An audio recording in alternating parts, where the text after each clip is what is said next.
What is going on, my broskiis? My name is Toadskii, back again, bringing you guys yet another One Piece Treasure Cruise video, and once again, we have another Sugo-Fest announced on Global, which is kind of a reiteration of the slasher debut Sugo-Fest, but this time around we have some limited time characters that will only be available in this Sugo-Fest that will assist us in taking on a brand new event that will be coming out sometime late this week. So look forward to it. In this video we're going to be going through this Sugo-Fest. We'll talk about the new characters as well, and we'll also briefly go over the news post on the Japanese side when this event originally came out and what it basically entails, because there's some free stuff that we can get along the road here. They might change rewards for Global, we don't know specifically, but there is like a free character that we can get from Chopper Man missions for this event. Just overall, it's a pretty interesting one. Let's go ahead and get into it. So first of all, this Sugo-Fest is for the event known as the Black Blade Training event or something like that, where you farm the event and you drop items that give you EXP, and there's Chopper Man missions that are obviously within that, and the characters that you can pull in the Sugo-Fest assist you for taking on that event. So let's go ahead and get into it. So Sugo-Fest, new Cherry Blossom Pudding and Lin Lin are here as special characters. They will join your crew at max level, and they'll also have unlock powers. So if they only have, if they're 4 stars, they'll only have 3 sockets, of course, and fully evolved, they'll have 5 socket spots, which is obviously really good. The Pudding and Lin Lin are powered up in Black Blade Training that is underway at the same time, and will also be very helpful throughout the quest, of course. For details about the new characters, check out the recommended characters, which we will talk about after we go through this post. Furthermore, this Sugo-Fest features rate boosts for characters who will be powered up during the Black Blade Training, plus all wanted posters are guaranteed to be 4-star or better, so gold only Sugo-Fest, of course, and recruit these characters to get in the upper hand of Black Blade Training. So the characters that are boosted for the event are just slasher based characters. Weirdly enough, I don't think Lin Lin or Pudding are slashers though, which is kind of weird, but the characters have special abilities that directly counter what the boss does on this 60 stamina island, so it makes a lot of sense why they're going to be here. And I know a lot of people shouldn't be pulling here. I don't recommend a lot of people pulling here, because you should save your gems for better big events, of course, with Luffy and Law, which is predicted to be coming out probably the end of October, so definitely look forward to that. So this boost will only be applied to the post-evolutions or post-super evolution of characters unless the character cannot evolve. And for details about the characters in the Black Blade Training, check the notice. So I would expect there to be a notice relating to this Sugo-Fest and the upcoming Black Blade Training within the next day or 2. I expect there to be news about that. The Sugo-Fest is split into 3 parts. So you have part 1 lasting for 2 days, part 2 lasting for 2 days, and part 3 also lasting for 2 days. So that means that at October 10, when this Sugo-Fest ends, I believe that the Treasure Map Sugo-Fest should start on the 14th of October. So there's going to be a 4-day period there. They might put a filler Sugo-Fest there. Not really too sure what they're going to be doing, but I believe the Treasure Map is supposed to be like going live for that Sugo-Fest on the 14th. So yeah, there will be a little bit of a gap there. So in terms of the structure, all 3 parts have a very similar structure. So for all parts, on the 1st and the 4th multi, 30 rainbow gems, nice to have discounts, nothing too crazy though. The 3rd, 6th, and 8th on all 3 parts are all going to be guaranteed Sugo-Fest exclusive characters. And on the 10th multi of all parts, it's going to be a limited pool Sugo-Fest exclusive with max level and max special level. So that's really good. But here's where things change between parts 1, 2, and 3. Only on part 1, the 2nd multi is guaranteed to be the 4-star version of either Pudding or Lin Lin. So I would assume it's going to be a 50-50 shot to get whichever one. So that's interesting that they're doing a 50-50 shot, but then on part 2, the 2nd multi is guaranteed to be Pudding, and then on part 3 is guaranteed to be Lin Lin. So if you want to get these characters, if you are a player that likes to spend gems on this game, well, everyone loves to spend gems, but if you're one of those players that is not free to play and you want to get these characters, well, they're going to be available very easily. And remember, you could potentially pull them before you get to that guaranteed step, which will obviously help you out. Like in a hypothetical situation, if you're like pulling on part 1, you do the 30 gem multi, and then you get Lin Lin on the 1st multi, you might as well just save and then go for Pudding on part 2. You know, it just makes a lot of sense. So there is some pretty good opportunities here to save gems if you do pull them early, especially on part 1. You know, you could do the 2 multis and then get, you know, you could potentially pull the same character twice, you know, in 2 multis. It could happen, but it's nice that the opportunity is there to, you know, you can go in on part 1 or you can choose between part 2 or part 3. So it's pretty interesting overall. And then also there will be limited pool characters, or these are the rate boosted legends for each of the parts as well. So for part 1, both of the new slashes are boosted with Zora and Mihawk. Bato and Cavendish are also boosted. Jack is boosted, my boy Jack. Vito Akainu, Frankie, and Zephyr are all boosted on part 1. For part 2, you've only got Zoro, and then Mihawk obviously is going to be on part 3. And then you've got Carrot as well. You also have Sanji and Judge, Whitebeard and Marco, Capone Gang Bedge.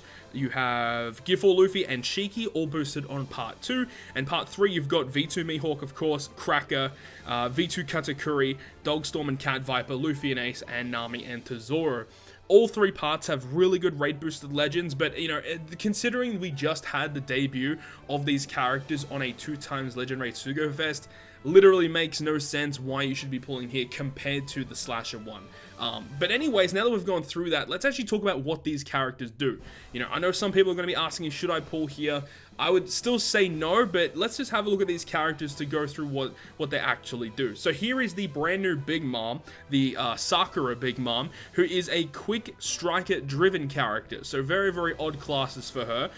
Her captain ability is going to boost the attack by 3 times, so rainbow attack boosting captain, and 1.2 times health for characters with a cost of 40 or less.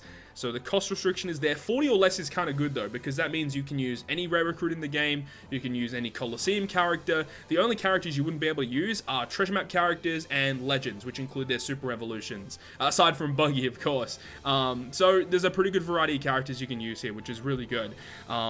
Though, if she is the captain and you activate her special ability, for the next 3 turns, you get a 3.5 times attack boost and 1.2 times health, and also reduce damage taken by 15%. So you get a slightly buffed captain ability after using her special ability. So what is her special ability?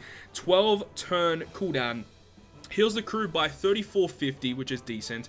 Boosts striker and driven characters attack by 1.75 for 2 turns. So boosting 2 classes for 2 turns is fantastic, actually. And if there are 3 or fewer enemies when you launch the special, reduces the crew's attack down by 7 turns. Otherwise, reduce increased damage taken by 7 turns.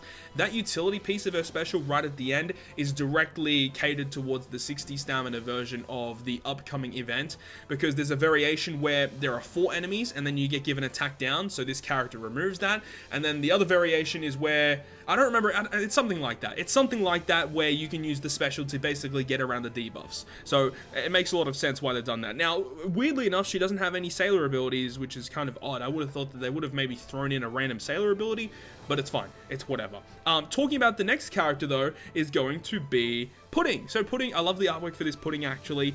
She is a Psy Striker Cerebral, so it makes sense. You can have Big Mom as the captain, use this character as a sub under your Big Mom lead.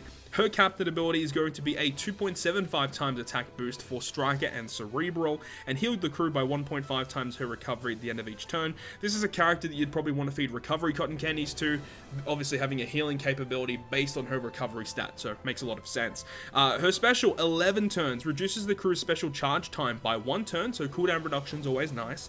Changes adjacent slots to character's own type, and reduces all enemies' damage reduction, which is Rainbow Shield, by 5 turns, and also reduces burn duration by 5 turns. Again, pretty good utility. She gives you some orb manipulation, and the charge time reduction is kind of good because she has the crewmate ability where she resists special reverse by 3 turns. So if you're ever in a situation where all your cooldowns get reduced by 1 turn, she'll be able to reduce all of your character's cooldowns back. So pretty good character overall. Is it worth pulling for? Well, that's really up to you at the end of the day. I still suggest a lot of you guys, especially free to play, to wait for the next big Sugo-Fest, which we are predicting, as I said, to be Luffy and Law, but we'll have to wait and see what Bandai are scheduling. Now, as for the actual event, this is the news post when this actually came out on Japan, so shout out to the user Thick for posting this on the subreddit 6 months ago now. So this is the new Mihawk Island. Clear the new island to receive swords, which will give you EXP. So there's 3 different rarities, and you can see here there's one that gives you 30,000 EXP, 75 75,000 EXP, and then 100,000 EXP. There will be Chopper Man missions about collecting a certain amount of swords, so you want to be farming this as much as possible, and once you farm a certain amount of swords, you reach the Chopper Man mission reward, so that's pretty cool. And then it gives you an example of what rewards you can get. Silver and gold almighty manuals, rare recruit pools as well are available. I'm not too sure if there are legend pools, but that's what I'm saying. Maybe they'll change it for global. We'll have to wait and see. A new Piranha unit, and this Piranha is used for the new V2 slasher teams, and we'll go through what she does. It's listed in this post what she does. She's actually really good, and you can also get rainbow gems and an EXP turkey as well, so there's pretty good rewards here. Upon completing a specific Chopper Man mission, you'll be able to get access to a special quest. The quest will only allow teams of 180 crew cost or less. I'm not 100% sure what that specific island is about. When it comes out, I'll try and hopefully whip up a team that is able to beat it, but we'll have to wait and see. I'd assume that probably the new rare recruit Big Mom and Pudding are probably going to be like the best characters for that, but we'll have to wait and see. As I said, by clearing the Shopman missions, you'll get a new Piranha and her special limit break materials. So it looks like she's limit breakable only with very specific materials, it seems like. And if you clear this quest, you'll receive the Great Swordsman title, which is nice as well. There'll be boosted slasher characters that have 8 cooldown reduction and a 1.25 times stat boost, which is going to be quite key for this event.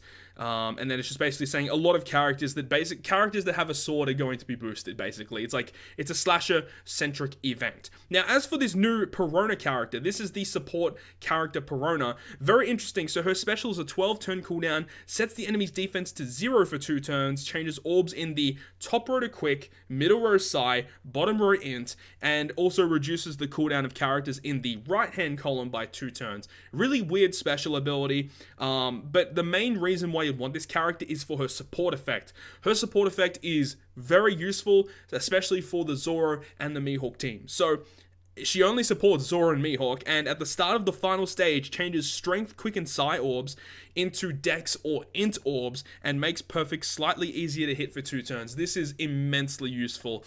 If you guys have ever seen or used the new slasher characters, the way that it works is with Mihawk, you want to get as many Dex and Int orbs as possible, so that you can get his buffed special, and then obviously with Zoro, he gets a buffed Captain ability boost if your characters have Dex or Int orbs. So this is perfect. Like, this character is just made to be used with Zoro and Mihawk V2. So I'm really happy that we're getting this, because having only one of them and then not having the other one is kind of annoying. But having this, it definitely helps out a lot for sure. So that's really, really good that we are getting this Piranha character. So I expect this to be announced on Global within the next couple of days. So definitely look forward to it. The event will go live, I believe. This Sugo-Fest did say, yeah, you can see here, this Pudding and Linlin are powered up in the Black Blade training that is underway at the same time. So I assume that it's going to be going live the same time as the Sugo-Fest, which is the 4th of October. 1900 PST, so definitely look forward to that. So there we go, that's the full rundown of the brand new slasher Sugo-Fest coming to Global, along with Big Mom and Pudding, and the brand new Black Blade training. So hopefully you guys enjoyed the video. If you guys did, make sure to leave a like, and if you want to stay up to date with all the content I post, including more One Piece Treasure Cruise content, make sure to hit the subscribe button down below. But on that, guys, I will see you guys within the next video.